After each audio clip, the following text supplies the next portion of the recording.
Good to have you with us today. The latest Hollywood superhero blockbuster, Black Panther, has been praised all round. But for some, that's a problem. RT correspondent Caleb Mopan reports. The new Hollywood blockbuster, Black Panther, is creating quite a stir. In an era where diversity is a favorite word, the film is seen as a huge breakthrough for African Americans. The first ever big-budget comic book story with a black superhero. The cultural significance of Marvel's Black Panther is immense. It's being praised for its impact on the black community. It's black people as we see ourselves, even and as we like to see ourselves as, again, masters of our own destiny, not waiting for a white savior to come and rescue us from whatever. We're saving ourselves. Now, there's a common criticism of Hollywood that film directors and actors of color are less acceptable in mainstream culture.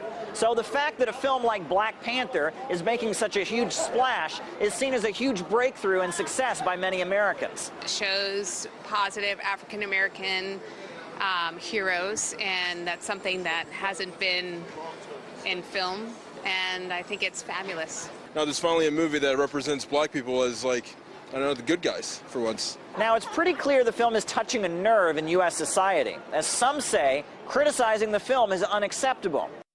I implore media outlets to please seek out writers of color to review the Black Panther movie. Not so bold prediction. The first critic to write a rotten review of Black Panther will be white.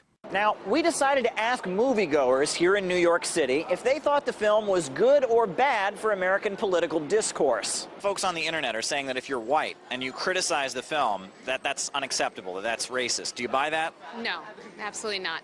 It's like any other film. If it's a bad movie, it's a bad movie. It doesn't matter what color they are. I think every movie should be criticized on its own, regardless of who you are, no matter what your background is. People have their own opinion and do whatever, say whatever they want. Right now, just let people be happy. You know, they'll read, if they're good or bad reviews, they can read them later. Now, the film is widely celebrated by advocates of diversity. However, some activists are criticizing the film for the fact that no LGBT scenes or characters were included. It looks like today, in the age of social media angst, you just can't please everyone. Caleb Mopan, RT, New York.